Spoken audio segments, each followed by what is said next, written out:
some of the people. If the cabinet members are good, if they're doing a good job, we'll let them come, along with some others, right? We're going to have a good time. December 5th. Well, thank you very much, everybody. It's an honor to be with a very strong leader, a man who has been through a lot, and a man who I've gotten to know very well, and we've gotten along really very well.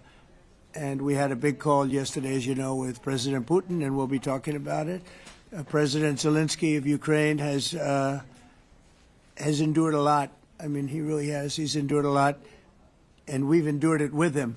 To be honest, it's been a long time, and I think we're making great progress. So we're going to be talking about that today. We'll be talking about what took place yesterday with my phone call with President Putin. And I think that things are coming along pretty well. It began with Alaska, where I think certain guidelines were discussed, and we want to see if we can get this done. This was long ago into the Biden administration. I came here and we inherited this, and we'd like to see if we could finish it, end it. We want it ended. So many people have died in this war, and we're going to get it ended. So I just want to thank you all very much. If you have a couple of questions, go ahead, please. In fact, before I do that, let me just ask the President to say a few words. Thank you, President. Pleasure. Glad to meet you again, Mr. President. Thank you very much for the invitation.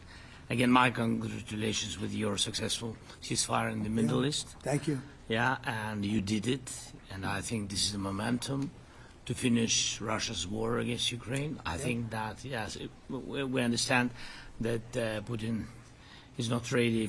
I think not ready, but I think that I'm confident that with your help we can stop this war, and we really need it. We see that they don't have successful steps on the battlefield, and it's good. I think that their army is weak now, but a lot of losses. They have a lot of losses, and in economy and people, and I think this is a very important moment. And I wanted to thank you, Mr. President, after our phone calls.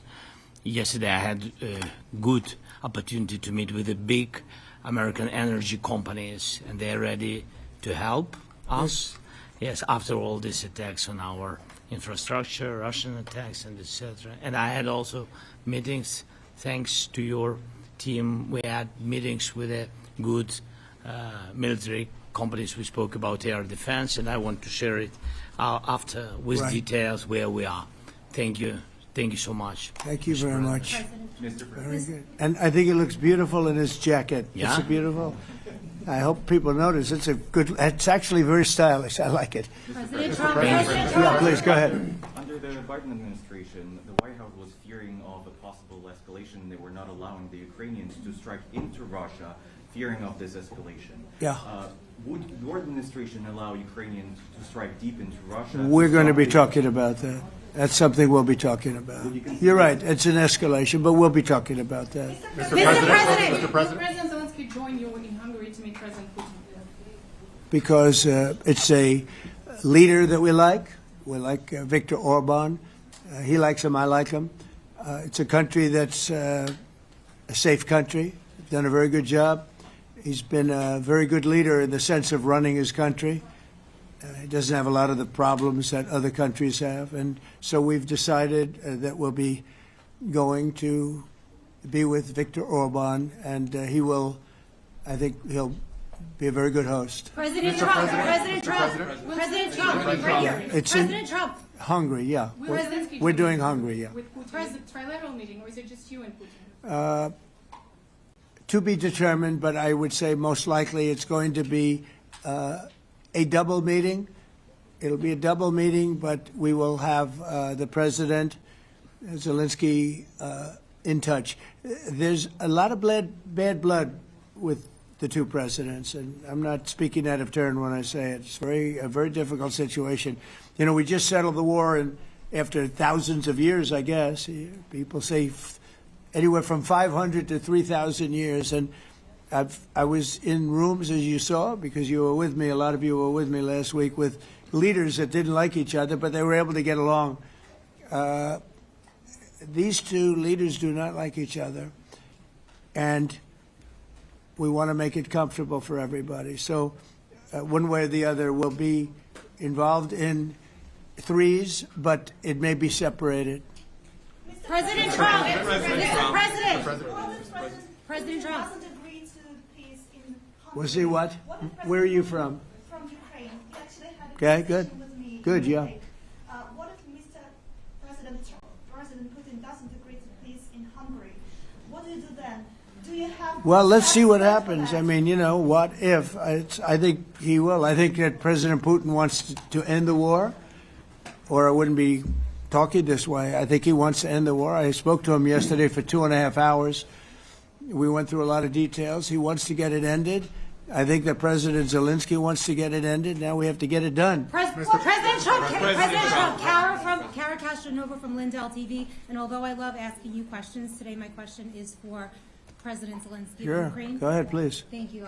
Our President Zelensky, President Trump, just brokered a peace deal in the Middle East that all Americans, both sides of the aisle, are very proud of. But to meet that deal, both sides had to make concessions. Our president has stuck out his neck in many ways to make a peace deal for your war as well. What specific concessions are you willing to make to end this war with Russia? Will you give up joining NATO? Americans have foreign war fatigue, and our president, as he said, we need our tomahawks too. To me. Yes, you, Okay. President Zelensky. Thank you What very much. concessions will you That's some question. Right? So many Thank questions you. in one. Thank you very much for your question. First of all, I think we need to sit and speak. The second point, we need ceasefire. Even now, you see in the Middle East, it's very difficult to hold ceasefire. Everywhere, in every war, it's very difficult. We want peace. Putin doesn't want. That's why we need pressure on him. We will speak with President today what we need. We understand what we need to push Putin to negotiation table. And as I said previously, so we are ready to speak in any kind of format, bilateral, trilateral, doesn't matter. Matter just peace. This is important. And we don't speak about NATO or NATO. For Ukrainians, it's very important. Of course, it's our decision, decisions of allies to decide where we are. But are you willing to give Yes, up but joining the NATO? most important thing for people in Ukraine, which are under each day's attacks, to have really strong security guarantees. NATO is the best, but weapon is very important. Allies on our side is very important, and between us, for us, bilateral security guarantees between me and President Trump is very important. I don't know, we didn't speak with details about it, but this is the most important document because the United States is very strong. Sir, President Trump, Peter? President Trump, you are the middleman right now, hoping to end this conflict. Who is doing a better job negotiating, President Zelensky or President Putin? I think they're both doing a great job in that sense. We have to get it done. We've got to take some of the hatred of each other. You know, they don't like each other. I say that in front of President Zelensky, but I say it in front of President Putin too. They have tremendous bad blood. It really is what is holding up, I think, a settlement. I think we're going to get it done, and we have to make it long-lasting. As I said in the Middle East, everlasting, right? Everlasting. And the Middle East is a much more complicated situation. You know, we had 59 countries involved, and every one of them agreed. And it's, you know, it's sort of amazing. Most people didn't think that was doable. This is going to be something I really believe that's going to get done. I had a very good talk yesterday with President Putin. I think he wants to get it done. And President Peter? Zelensky, right behind you. When we were in Israel with President Trump earlier in the week, we heard a lot about the difference in diplomacy between President Trump and President Joe Biden before him. What do you see as the biggest difference in diplomacy between President Trump and President Biden? President Trump has a big chance now to finish this war. President Biden now is not the president, so he doesn't have a chance to finish this war. And President Trump is really showed for the world that he can manage ceasefire in Middle East, and that's why I hope that he will do this, and we will also have such big success. For Ukraine, it's a big chance, and I hope that President Trump can manage it.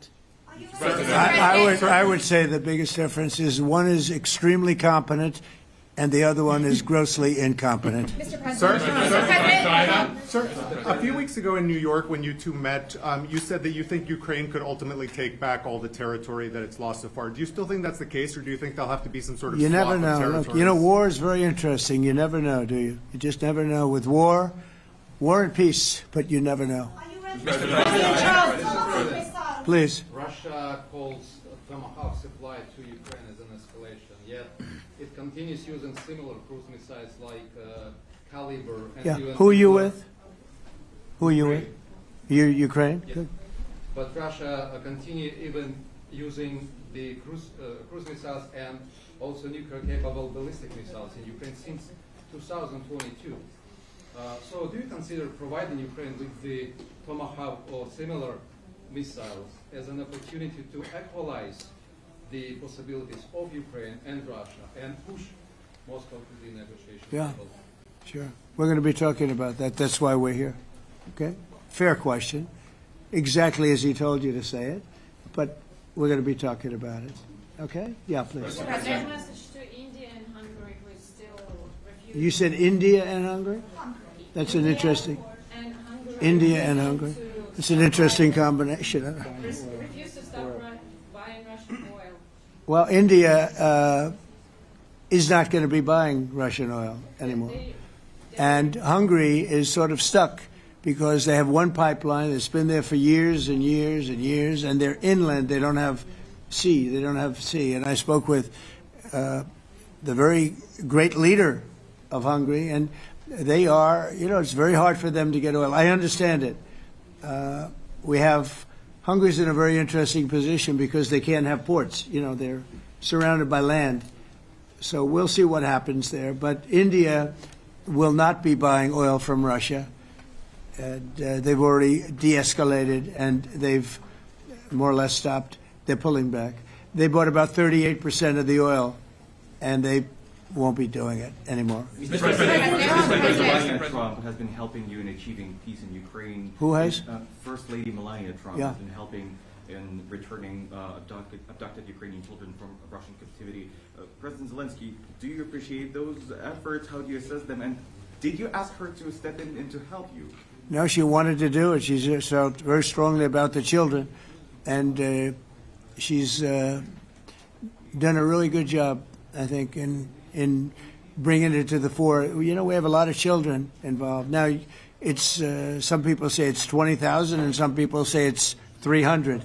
There's a big difference between that, so nobody really knows. But she felt very strongly about the children. She thinks about the children all the time.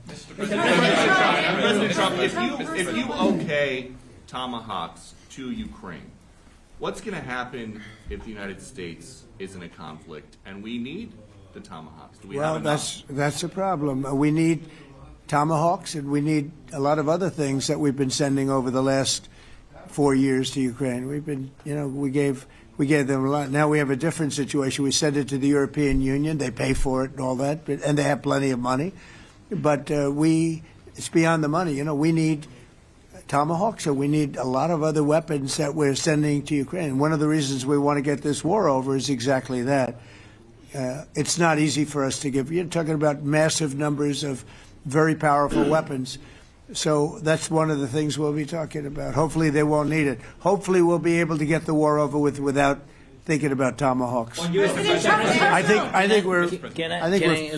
think we're fairly close to that. Yeah, go ahead. Can I say, Yeah, please. just to understand. So for today, of course, we want to finish this war, but the war is another technological war. You don't use just Tomahawks. If you want to target a military goal, you need thousands of drones. It goes together with such missiles. Ukraine has such thousands of our production drones, but we don't have Tomahawks. That's why we need Tomahawks. But United States is a very strong production and the United States has Tomahawks and other missiles, very strong missiles, but they can have our thousands of drones. That's why where we can work together, where we can strengthen American production. And so just so that I understand, so you're suggesting kind of a trade. If President Trump okays Tomahawk missiles to help you launch Yes, it's into about Russia, military goals. It's you only would about military goals. Right, but then you would authorize some kind of an exchange where Yes, of course. the U.S. gets Yes, we Ukrainian- have proposition. Yeah, And we have big proposition President- with our drones. President Trump, I don't mean to be brokering an arms deal here, but is that something that you would be interested in, Ukrainian drones? We are, yeah, we would. We have a lot of drones right now. We build our own drones, but we also buy drones from others, and they make a very good drone. I mean, drone warfare has really come to the fore over the last couple of years because of this war. I will say, there's nothing like the jets. You know, we knocked out a lot of drones in Israel. We were knocking them out for Israel, and we were doing it with extremely fast and powerful jets, following the drones and knocking the hell out of them. So, it's, you know, we know a lot about the drones, and we know a lot about the great jets, the great ones. The ones, well, and the B-52s, which were totally they were stealth. They were undetectable. So we have a lot of different weapons. And, you know, I have an obligation also, though, to make sure that we're completely stocked up as a country, because you never know what's going to happen. In war and peace, right? You never know what's going to happen. So we're going to be talking about Tomahawks, and would much rather have them not need Tomahawks. Would much rather have the war be over, to be honest, because, you know, we're in it to get the war over. We're selling a lot of different types of weapon, as you know, to the European Union. We're not in it for that. We're in it to get it over. We're losing thousands of people a week. Thousands of people, Russian, Ukrainian, mostly soldiers. I mean, mostly soldiers. But we're in it to see that end. And if we can end quickly, and I think we can. I mean, I had a very good talk yesterday. We're going to be talking about it. But I had a very productive talk yesterday with President Putin. We'll see what happens. But the war in the Middle East was far more complicated. We got that one done. And I think we have a good chance. I think President Zelensky wants it done, and I think President Putin wants it done. Now all they have to do is get along a little bit. President Can you give us an update on the trade negotiations with China, or perhaps Secretary Bessent? Yeah, I will, and I'm going to let Scott do that. But I think we're doing very well. I think we're getting along with China. China would like to have something. As of this moment, we'll be meeting in a couple of weeks. We'll be meeting in South Korea. You think myself. will go forward? I think so. It looks like it's going forward. I think so. They want to meet. We like to meet. I have a very good relationship with President Xi, and we're going to see what happens. But, you know, for years we were taken advantage of by China very badly. We were losing hundreds of billions of dollars a year to China. We really built their military, if you think about it. The kind of money that presidents allowed to be lost to China was just insane. And then when I came into office, as you know, I put very severe tariffs. So we took in hundreds of billions of dollars in my first term from China. Biden let that go because it was so much. He let it continue, but he gave all sorts of exceptions. And by the time you looked at it, Scott, I would say it wasn't the same thing. He would give an exception for anything. If you got up and went out to dinner, he'd give you an exception. So it wasn't the same thing. But I put on very serious tariffs. So we took in hundreds of billions of dollars. And then I left office. The election was rigged. I left office, and that was the story. Now I come back, and we are in a very strong position because of tariffs. We're in a very powerful position because of the fact that we have tariffs. If we didn't have tariffs, we would be in a very weak position. We would be in a weakened state. But with tariffs, we've made hundreds of billions of dollars, not only from China, but from others. And China wants to talk, and we like talking to China. So we have a very good relationship, and we're going to be meeting in South Korea a couple of weeks. And I just got back from a long trip. I'm going on another long trip. And Scott, you want to say a few words on that, please? Yes, sir. So the entire relationship stems from the great respect that the two leaders have for each other. China did a substantial, unprovoked escalation last week. We were unable to get in touch with them. Since then, it's been IMF World Bank Week. They have had working level people here who there have been meetings.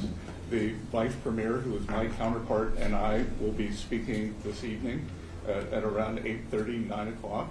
And then he and I and a delegation will meet in Malaysia probably a week from tomorrow to prepare for the two presidents to meet. So I think that things have de-escalated. We hope that China will show the respect that we have shown them. And I am confident that President Trump, because of his relationship with President Xi, will be able to get things back on a good course. Is the hope for that meeting with you and President Xi some kind of trade deal then, or Could be. more? Look, I think small we're in a very strong differential? position. I think we're in a very strong position. We're getting, as you know, as of November 1st, I could move it up if I wanted, a 100% tariff over and above what we get now. So that would make it about 157%.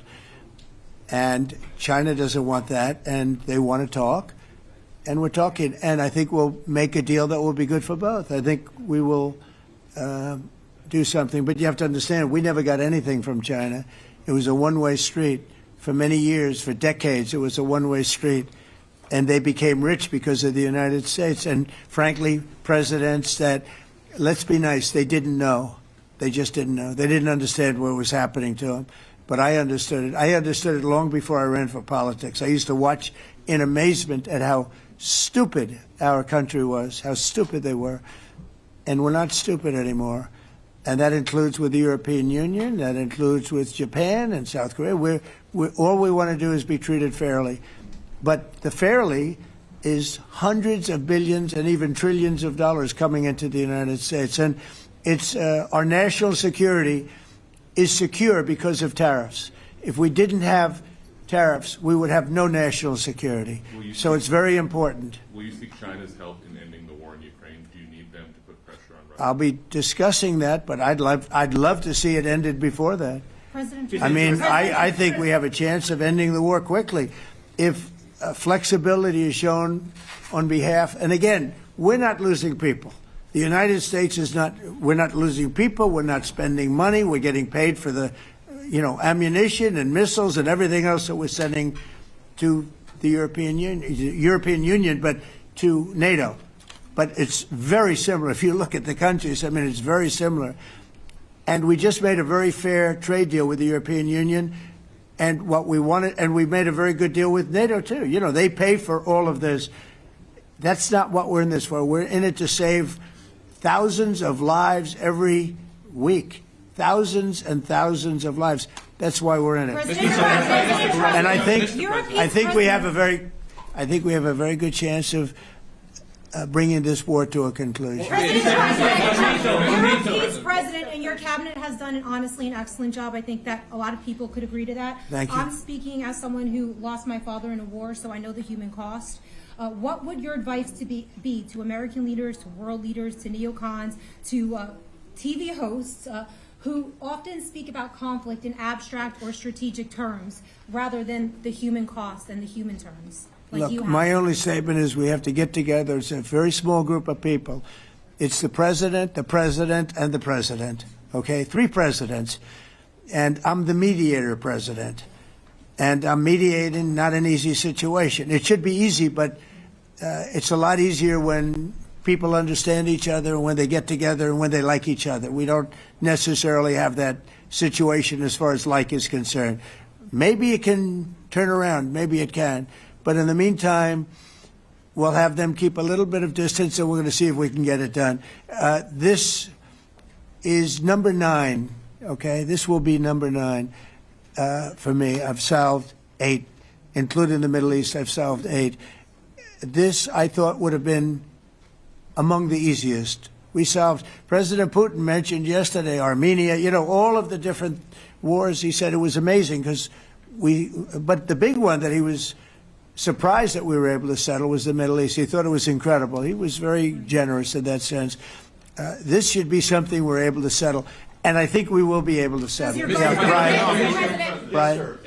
On that note, you will go down as the peacemaker, no doubt, and you will resolve this war. Well, you know, we resolved 8 others. It's funny how people say that. If you get this one, every time I do one, they forget about that one. I solved 8 wars. Go to Rwanda and the Congo. Talk about India and Pakistan. Look at Thailand. Look at all of the wars that we solved. And every time I solve one, they say, if you solve the next one, you're going to get the Nobel Prize. I didn't get a Nobel Prize. Somebody got it who's a very nice woman. Very nice. I don't know who she is, but she was very generous. So I don't care about all that stuff. I just care about saving lives. But this will be number 9. But every time I solve one, they said, sir, if you solve one more, you're going to be known as a peacekeeper. So to the best of my knowledge, we've never had a president that solved one war. Not one war. Bush started a war. A lot of them start wars, but they don't solve the wars. They don't settle them. And especially when they have nothing to do with us. I guess just about all of these wars had nothing to do with us. But I saved tens of millions of lives. The Prime Minister of Pakistan said, I saved millions of lives in interceding on Pakistan, and you look at Pakistan and India as an example. That would have been a bad one, 2 nuclear nations, right? So I say this, this is pretty much the last one, although I do understand that Pakistan attacked, or there is an attack going on with Afghanistan. That's an easy one for me to solve if I have to solve it. In the meantime, I have to run the USA, but I love solving wars. You know why? I like stopping people from being killed, and I've saved millions and millions of lives, and I think we're going to have success with this war. Wait, please. This, President Zelensky, this is your 3rd time over here. Oh. And by the way, you look excellent. Thank you, sir. Thank you. For you, by the way. This is your 3rd time here. How different sitting across from the president is this time versus the 2 previous times here at the White House, and how confident are you hearing the success rate of solving these prior wars that he can get this war solved? First of all, about suit. The same suit because the same president. It's very simple. The next president will have another suit. Yes. About our relations with President Trump, I think we have important dialogues, and I think we begin to understand each other.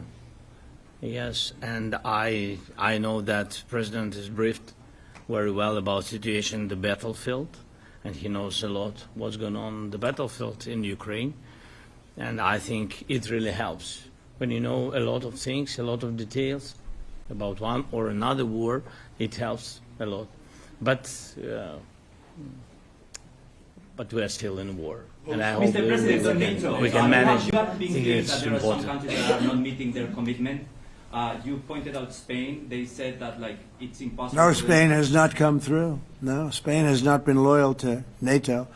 Spain has been, they're the only one. Everyone went up to, as you know, I mean, you were at 2% and they all went up to 5%, but Spain disagreed with that. I think Spain should be reprimanded for that. I think it's very bad that they did that, but that's up to them. That's up to NATO and Spain. They cannot be expelled from NATO. Can they or not? They cannot, according to the treaty, but they also claim that they are protected by the European Union umbrella for trade. Well, the other people, many of the other countries are in the European Union too. They're not complaining, right? President, I can tell you that Putin is serious. That's of interest. Mr. They're President. protected. Yeah, please go ahead. Thank you, Mr. President. Do you think you can carry the momentum from the Middle East deal over to this deal? And if I do. So, how does that move the needle? Yeah, I do. I think we carry a lot of momentum, a lot of credibility. Getting Middle East done was very important. Nobody thought it could be done. That was one nobody thought could be done, and we got it done. And a lot of that was the big hit that we put on Iran with respect to the nuclear. They took that was an unbelievable military maneuver, the B-2s, and many other planes involved, by the way, but the B-2s. Yeah, I think nobody expected that to happen, and we had 59 countries involved, and these were countries very diverse. You had Arab, Muslim, Jewish. You had every country, Christian. You had every country, and many countries involved, and we got that done, and we got it done pretty swiftly after we set the table properly. We had to set the table properly. This should be one that we get done, and I think the table is set properly here now, too. And it'll be a great honor. It'll be a great honor to get it done. And the Ukrainian people are great, and the Russian people are great. And obviously, they have much in common, as we understand. They have a lot in common. So it'll be a great honor to get it done. On Venezuela, there are survivors from your latest boat strike. What happens to those survivors? Well, I'll ask Marco to discuss that possibly. Yeah, it's well known there's an ongoing narco-terrorist operation the United States has been conducting. As far as details of any recent strikes, we're not prepared here to announce all those details, but you'll get that information here very shortly. And how are there survivors when these are meant to be lethal attacks? Yeah, again, I mean, we're undertaking these operations against narco-terrorists. That's what these are. These are terrorists. Let's be clear. And but as far as the details of any recent operations, when we are prepared to announce those, we will, as the president has consistently done. So you may get something on that later today. Let me ask you, that was in a submarine, right? We attacked a submarine, and that was a drug-carrying submarine built specifically for the transportation of massive amounts of drugs, just so you understand. This was not an innocent group of people. I don't know too many people that have submarines, and that was an attack on a drug-carrying, loaded-up submarine. Yeah. On Putin, is it your belief, as Mr. Zelensky said yesterday, that the threat of tomahawks and costs, as Secretary Hicks put it, is that bringing him to the table, the fact that it's kind of a carrot and a stick? I don't know what's bringing him to it. I think he wants to make a deal, that's all. I can't tell you what's bringing him. Sure, that's the threat of that is good, but the threat of that is always there. Tomahawks are very dangerous weapons. They're incredible weapons. If you like warfare, it's one of the most accurate. We hit 30 Tomahawks in Iran after the B-2s did their damage. We sort of gave it a little capper with 30 Tomahawks from a submarine, quite far away actually. But they're an amazing weapon. They're a very powerful weapon, but they're a very dangerous weapon. And it could mean big, escalation. It could mean a lot of bad things can happen. Tomahawks are a big deal. But one thing I have to say, we want Tomahawks also. We don't want to be giving away things that we need to protect our country. We have a very strong country right now. We have a strong military. We have the greatest military in the world. We have the greatest weapons in the world. I want to get this war over. Okay? Putin-Trump tunnel to connect Russia and Alaska. Are you interested? I just heard about it. A tunnel from Russia to Alaska. I just heard about that one. That's an interesting one. We'll have to think about that. I hadn't heard that. We just did a nice road in Alaska that's going to get us to a lot of minerals, and we have a piece of it, a good piece of the ownership because of the fact we made it possible. But this came up yesterday, a tunnel from Russia to Alaska. That's an interesting. What do you think of that, Mr. President? Do you have any ideas? How do you like that idea? I'm not happy with this. I don't think you're going to like it. I don't think he liked it. I don't think he liked it. President Trump, do you think that Vladimir Putin, do you think that Putin, your gut instinct? Well, we had a senator that wanted, remember, from Hawaii, she wanted a tunnel from the mainland to Hawaii. And she said, well, we can't do that, so we're going to build a railroad to Hawaii. Do you remember? She's a current sitting senator, a Democrat. She wants a railroad to go to Hawaii, right? You know who that is, right? She's another.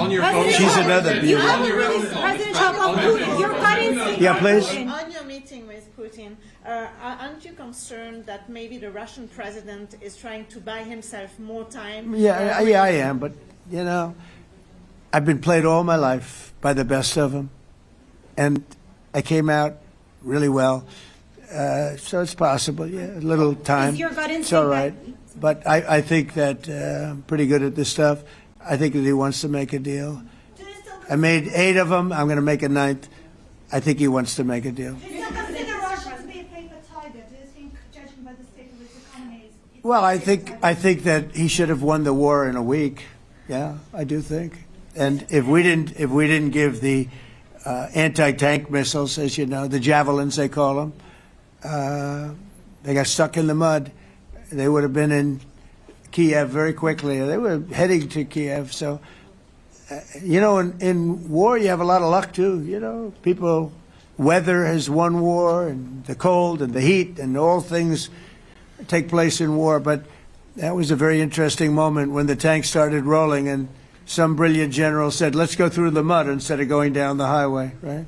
So they got a little bit lucky. But you know where they really got lucky? I gave javelins. That wasn't given by Barack Hussein Obama. He gave them sheets. You know, there's a statement. Obama gave them sheets and I gave them the javelins. And the javelins are a devastating weapon. And that wasn't given by Obama. That was given by, because at the time it was Obama. That was given by me. So it was like one of those things. And you had hundreds of them. They're a devastating weapon. We have a lot of devastating weapons. I'd rather not use them. But that was a big moment. You know, when the tanks got stuck, they got stuck. And call it luck or call it talent. I'm not sure what you'd call it, but it was a big moment in time. Do you think Democrats can give you credit? Do you think Democrats can give you credit when you finally end this war, like they did with the war in the Middle East? And I think right now the Democrats are really damaged, mentally damaged.